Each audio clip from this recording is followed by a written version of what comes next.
Hello my dear friends, આજના વિડીયોમાં આપણે નવા અભ્યાસક્રમ આધારિત ગણિત પદ્ધતિશાસ્ત્રના મોસ્ટ આઈએમપી એમસીક્યુઝનો અભ્યાસ કરીશું.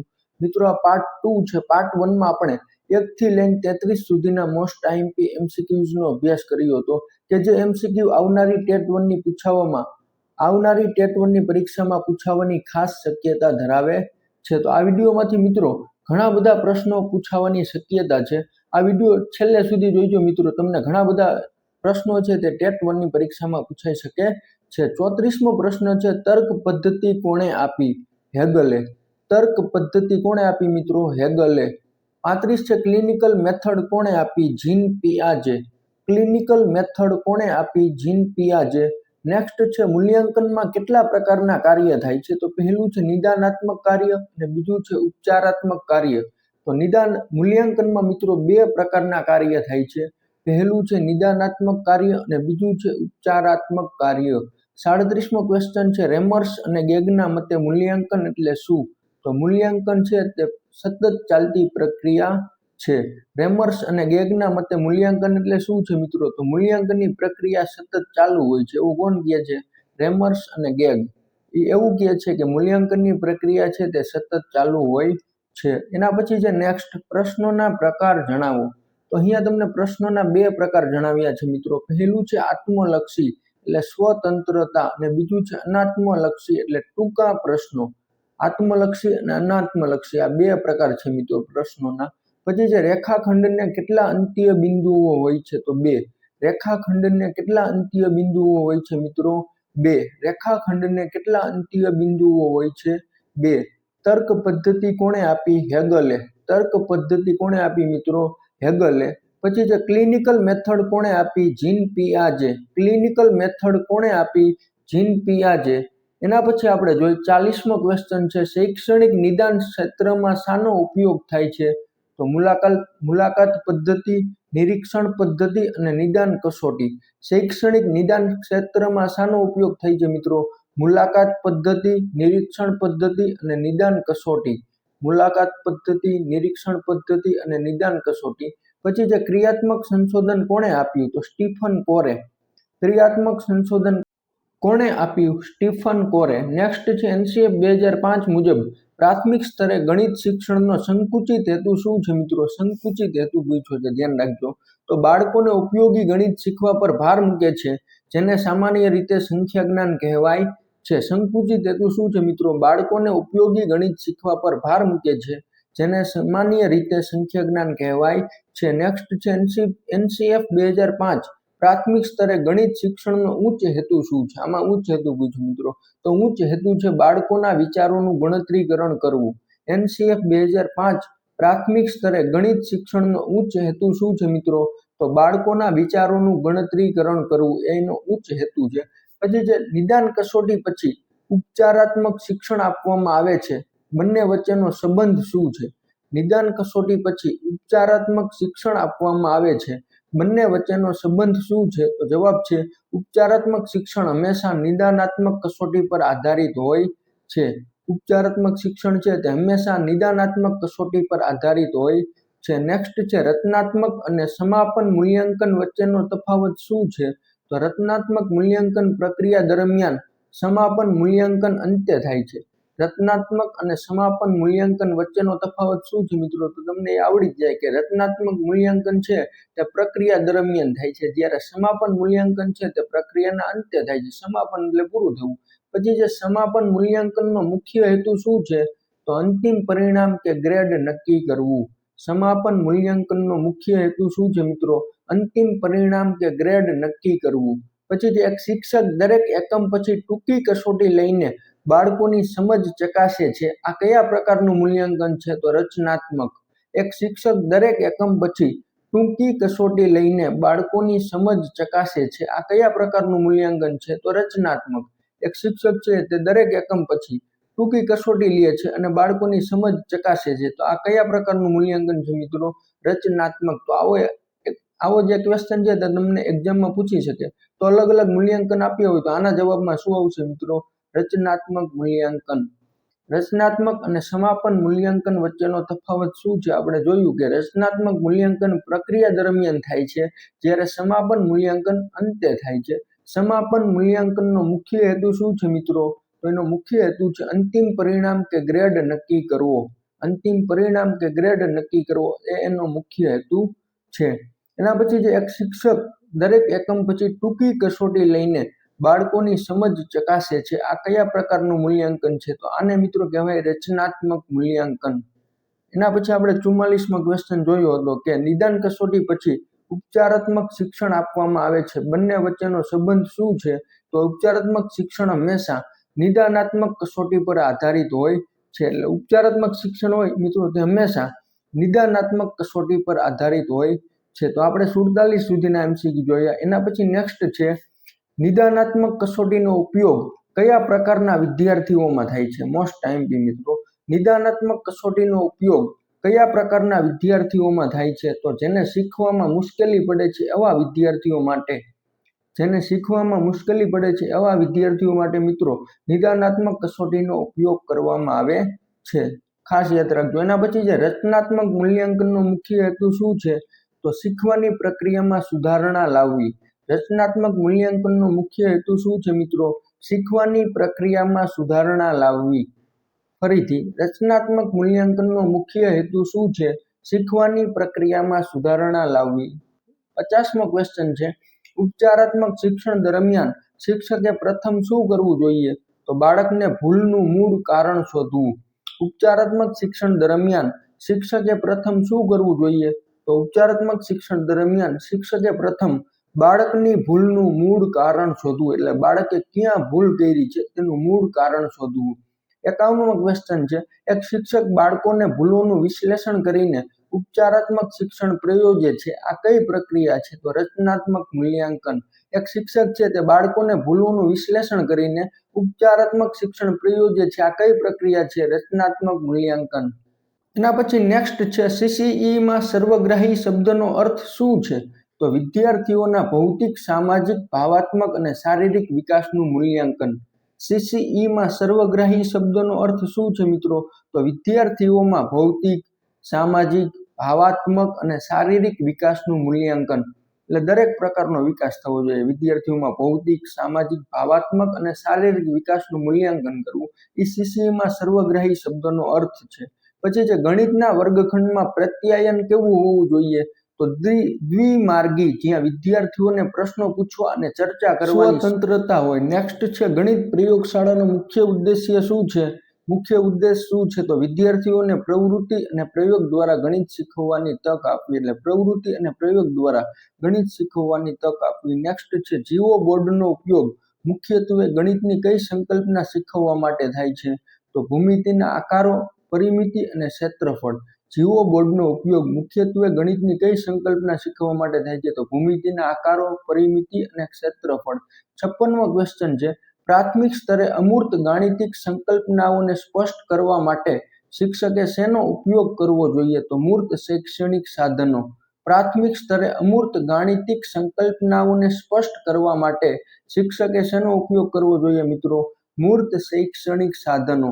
ગણિતના વર્ગખંડમાં ભાષાની ભૂમિકા શા માટે મહત્વપૂર્ણ છે? તો કારણ કે ગણિતના ટૂંક પ્રશ્નો સમજવા માટે ભાષાકીય સમજ જરૂરી છે. ગણિતના વર્ગખંડમાં ભાષાની ભૂમિકા શા માટે મહત્વપૂર્ણ છે? કારણ કે ગણિતના ટૂંકા પ્રશ્નો સમજવા માટે ભાષાકીય સમજ જરૂરી છે. 58મો ક્વેશ્ચન છે શાળાને સમાજની લઘુ આવૃત્તિ ગણાવી આ વિચાર કઈ પદ્ધતિના પાયામાં છે? તો પ્રોજેક્ટ પદ્ધતિ. શાળાને સમાજની લઘુ આવૃત્તિ ગણાવી આ વિચાર કઈ પદ્ધતિના પાયામાં છે? તો પ્રોજેક્ટ પદ્ધતિ. 59મો ક્વેશ્ચન છે પ્રોજેક્ટ પદ્ધતિનો મુખ્ય શૈક્ષણિક લાભ શું છે? તો તે વાસ્તવિક કે જીવનના અનુભવ દ્વારા અનેક વિષયોનું સંકલિત જ્ઞાન આપે છે. તે વાસ્તવિક કે જીવનના અનુભવ દ્વારા અનેક વિષયોનું સંકલિત જ્ઞાન આપે છે. નેક્સ્ટ છે ગણિત શિક્ષણ એવું હોવું જોઈએ જે વિદ્યાર્થીઓને સમસ્યાઓ હલ કરવા અને તાર્કિક ચિંતન કરવા સક્ષમ બનાવે. ગણિત શિક્ષણ એવું હોવું જોઈએ જે વિદ્યાર્થીઓને સમસ્યાઓ હલ કરવા અને તાર્કિક ચિંતન કરવા સક્ષમ બનાવે. નેક્સ્ટ છે ગણિત શિક્ષણમાં સમસ્યા ઉકેલ પદ્ધતિનું પ્રથમ સોપાન કયું છે? તો સમસ્યાને સ્પષ્ટ ઓળખ અને સમજ કેળવવી. ગણિત શિક્ષણમાં સમસ્યા ઉકેલ પદ્ધતિનું પ્રથમ સોપાન કયું છે? તો પ્રથમ સોપાન છે મિત્રો સમસ્યાને સ્પષ્ટ ઓળખ અને સમજ કેળવવી, એટલે સમસ્યાની સ્પષ્ટ ઓળખ અને સમજ કેળવવી. પ્રોજેક્ટ પદ્ધતિના પ્રણેતા કોણ હતા? વિલિયમ કિલપેટ્રિક. પ્રોજેક્ટ પદ્ધતિના પ્રણેતા કોણ હતા મિત્રો? વિલિયમ કિલપેટ્રિક. ખાસ યાદ રાખજો, પ્રોજેક્ટ પદ્ધતિના પ્રણેતા કોણ હતા? વિલિયમ કિલપેટ્રિક. 63મો ક્વેશ્ચન છે, ક્રિયા દ્વારા શિક્ષણના સિદ્ધાંત પર આધારિત શિક્ષણ પદ્ધતિ કઈ છે? તો પ્રોજેક્ટ પદ્ધતિ. ક્રિયા દ્વારા શિક્ષણના સિદ્ધાંત પર આધારિત શિક્ષણ પદ્ધતિ કઈ છે? પ્રોજેક્ટ પદ્ધતિ. ક્રિયા દ્વારા શિક્ષણના સિદ્ધાંત પર આધારિત શિક્ષણ પદ્ધતિ કઈ છે? પ્રોજેક્ટ પદ્ધતિ. પ્રોજેક્ટ પદ્ધતિના પ્રણેતા કોણ હતા? વિલિયમ કિલપેટ્રિક. ગણિત શિક્ષણમાં સમસ્યા ઉકેલ પદ્ધતિનું પ્રથમ સોપાન કયું છે? તો સમસ્યાની સ્પષ્ટ ઓળખ અને સમજ કેળવવી. સમસ્યાની સ્પષ્ટ ઓળખ અને સમજ કેળવવી. ગણિત શિક્ષણ એવું હોવું જોઈએ જે વિદ્યાર્થીઓને સમસ્યાઓ હલ કરવા અને તાર્કિક ચિંતન કરવા સક્ષમ બનાવે. તો ગણિત શિક્ષણ મિત્રો હંમેશા એવું હોવું જોઈએ કે જે વિદ્યાર્થીઓને સમસ્યાઓ હલ કરવા અને તાર્કિક ચિંતન કરવા સક્ષમ બનાવે. તો અહીંયા મિત્રો 63 સુધીના MCQ જોયા ગણિત પદ્ધતિ શાસ્ત્રના. મિત્રો પાર્ટ 1 માં આપણે 33 સુધીના MCQ જોયા હતા. તે વિડીયો તમે ન જોયો હોય તો મિત્રો મારા ચેનલના પ્લેલિસ્ટમાં જઈને તમે તે વિડીયો જોઈ શકો છો. ગણિત પદ્ધતિ શાસ્ત્રના 33 MCQ નો વિડીયો આપણે ગઈકાલે YouTube પર અપલોડ કરી ચૂક્યા છીએ. આજે તે 34 થી લઈને આગળના MCQs નો અભ્યાસ કરીશું મિત્રો. એના પછી 64મો ક્વેશ્ચન અહીંયા તમને આપેલો છે, ગણિત શિક્ષણમાં પૃથ્થકરણ અને સંશ્લેષણ પદ્ધતિ વચ્ચેનો સંબંધ કેવો છે? પૃથ્થકરણ અને સંશ્લેષણ પદ્ધતિ વચ્ચેનો સંબંધ કેવો છે? તો બંને એકબીજાની પૂરક છે. કઈ કઈ પદ્ધતિ? પૃથ્થકરણ અને સંશ્લેષણ પદ્ધતિ. તો આ બંને પદ્ધતિ છે તે મિત્રો એકબીજાની પૂરક છે. પછી છે કઈ પદ્ધતિ જ્ઞાત માહિતીના ટુકડાઓને જોડીને સંપૂર્ણ ઉકેલ તરફ જાય છે? તો સંશ્લેષણ. કઈ પદ્ધતિ જ્ઞાત માહિતીના ટુકડાઓને જોડીને સંપૂર્ણ ઉકેલ તરફ જાય છે? સંશ્લેષણ. કઈ પદ્ધતિ સમસ્યાને નાના નાના ઘટકોમાં વિભાજિત કરવા પર ભાર મૂકે છે? પૃથ્થકરણ. કઈ પદ્ધતિ સમસ્યાને નાના નાના ઘટકોમાં વિભાજિત કરવા પર ભાર મૂકે છે? પૃથ્થકરણ. ગણિતના પાઠ્યપુસ્તકમાં ભૌમિતિના પ્રમેયની સાબિતી જે તાર્કિક પગથિયામાં લખેલી હોય છે તે સામાન્ય રીતે કઈ પદ્ધતિનું ઉદાહરણ છે? તો સંશ્લેષણ પદ્ધતિ. પ્રશ્ન શું છે મિત્રો? ગણિતના પાઠ્યપુસ્તકમાં ભૌમિતિના પ્રમેયની સાબિતી જે તાર્કિક પગથિયામાં લખેલી હોય છે તે સામાન્ય રીતે કઈ પદ્ધતિનું ઉદાહરણ છે? તો સંશ્લેષણ પદ્ધતિનું ઉદાહરણ છે મિત્રો. ગણિત શિક્ષણમાં પૃથ્થકરણ અને સંશ્લેષણ પદ્ધતિ વચ્ચેનો સંબંધ કેવો છે? તો બંને છે તે એકબીજાની પૂરક છે. બંને પદ્ધતિ છે તે મિત્રો એકબીજાની પૂરક પદ્ધતિ છે. પછી છે કઈ પદ્ધતિ જ્ઞાત માહિતીના ટુકડાઓને જોડીને સંપૂર્ણ ઉકેલ તરફ જાય છે? તો સંશ્લેષણ પદ્ધતિ. એના પછી નેક્સ્ટ છે મિત્રો 59મો MCQ, ગણિત શિક્ષણમાં સમસ્યાના ઉકેલ સુધી કેવી રીતે પહોંચાયું અથવા ઉકેલ કેવી રીતે શોધાયો તે જાણવા માટે કઈ પદ્ધતિ શ્રેષ્ઠ છે? તો પૃથ્થકરણ પદ્ધતિ.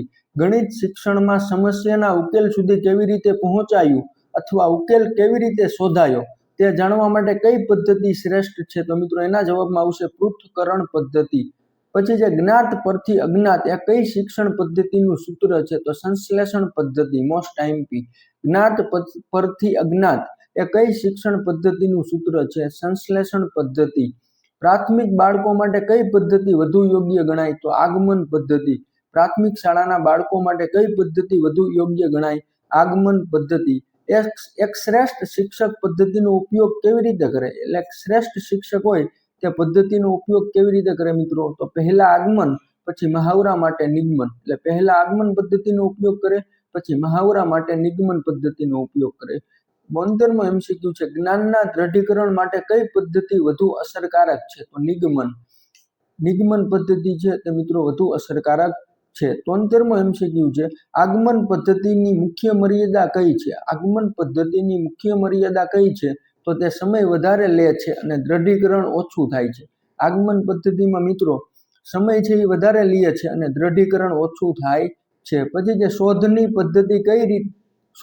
પદ્ધતિ તરીકે કઈ ઓળખાય છે? તો આગમન પદ્ધતિ.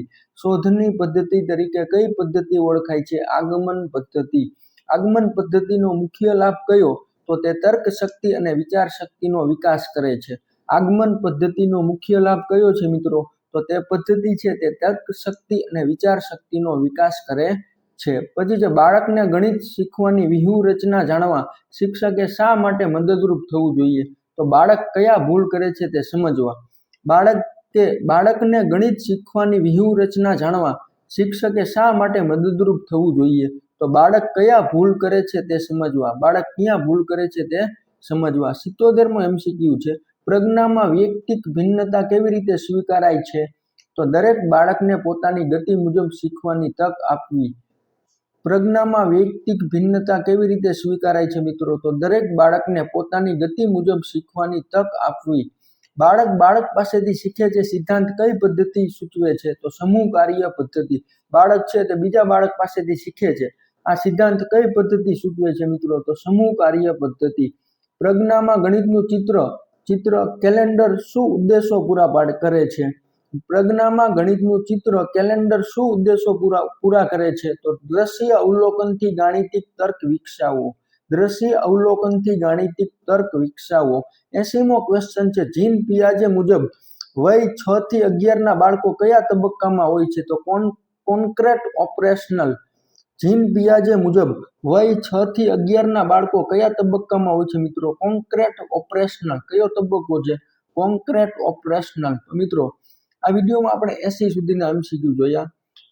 77મો MCQ તો પ્રજ્ઞામાં વૈયક્તિક ભિન્નતા કેવી રીતે સ્વીકારાય છે? તો દરેક બાળકને પોતાની ગતિ મુજબ શીખવાની તક આપવી. બાળક પાસેથી શીખે છે. આ સિદ્ધાંત કઈ પદ્ધતિ સૂચવે છે? સમૂહ કાર્ય પદ્ધતિ. પ્રજ્ઞામાં ગણિતનું ચિત્ર કેલેન્ડર શું ઉદ્દેશો પૂરા કરે છે? તો દ્રશ્ય અવલોકનથી ગાણિતિક તર્ક વિકસાવવો. અને 80મો ક્વેશ્ચન છે.